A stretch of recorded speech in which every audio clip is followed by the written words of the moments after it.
vendredi, un nouvel épisode issu des meilleurs récits du podcast Culture G.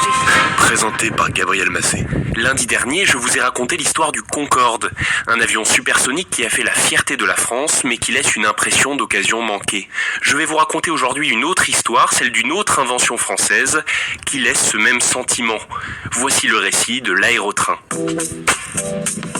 Il faut revenir en 1957.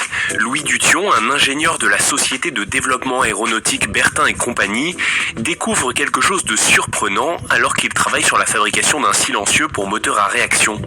Lorsqu'il rapproche d'un réacteur la plaque pour mesurer sa poussée, la poussée augmente très fortement sans que le réacteur n'ait été accéléré. C'est ce que l'on appelle l'effet de sol, aussi nommé l'effet coussin d'air. Concrètement, cela peut permettre de maintenir un véhicule en suspension au-dessus du sol grâce à un coussin d'air. Jean Bertin, l'ingénieur de génie qui a fondé la société, s'imagine déjà construire les appareils du futur. Bientôt, se dit-il, les voitures ne rouleront plus, elles voleront en suspension. Si tout le monde a une de ces autos, je sais pas quoi, là, il doit plus y avoir personne qui court ou qui marche. Bien sûr, on court pour se distraire, pour le plaisir. Courir pour le plaisir, ils ont de sacrées façons de rigoler. En juin 1962, un brevet est déposé et Jean Bertin commence à songer à un véhicule utilisant l'effet de sol sur une voie dédiée, une sorte de train pouvant aller sur Terre aussi vite qu'un avion dans les airs.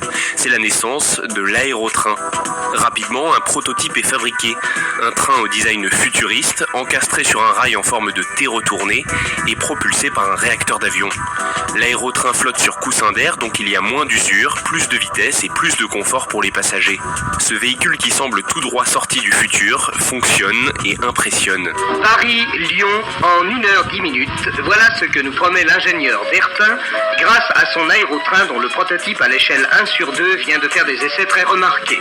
Si vous souhaitez voir l'aérotrain en fonctionnement, rendez-vous sur la page Facebook de Culture G où une petite vidéo vous montrera cette merveille technologique du siècle dernier. Le 22 janvier 1969, l'aérotrain atteint la vitesse record de 422 km/h sur une voie d'essai de 7 km dans l'Essonne. Un train capable d'aller à une telle vitesse, c'est incroyable. Et laissez-moi vous dire que ça fait paniquer la SNCF. Elle voit l'aérotrain comme une menace, à raison, et décide de contre-attaquer en développant le projet Train à grande vitesse, le TGV.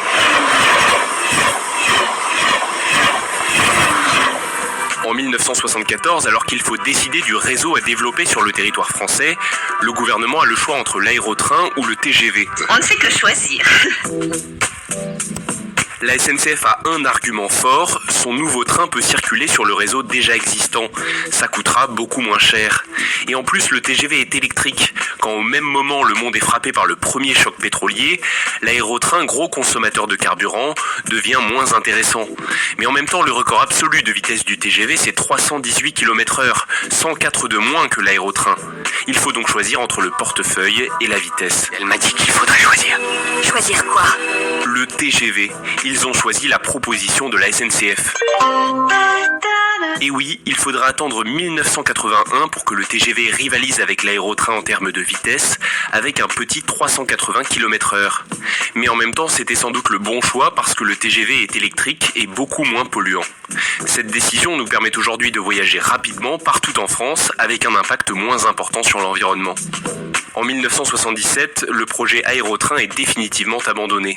Peut-être était-il trop en avance sur son temps, c'est en tout cas l'avis de Philippe Bertin, fils de l'inventeur, interviewé en 1999 par France 3. Beaucoup des systèmes et des technologies utilisées dans l'aérotrain ont inspiré très probablement certains concepteurs du TGV, puisque certains grands principes de légèreté, de matériaux ultra légers, de rendement énergétique ont été reportés dans les véhicules qui ont suivi.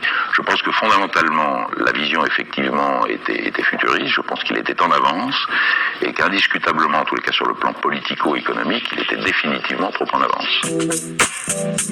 Si cela vous amuse, vous pouvez aller voir ce qu'il reste de la ligne expérimentale construite entre Saran et Ruan dans le Loiret. Il y a encore 18 km de voies d'aérotrain plantées au milieu des champs, un des derniers souvenirs de cette invention futuriste qui aura fait rêver le monde entier avant d'être abandonnée.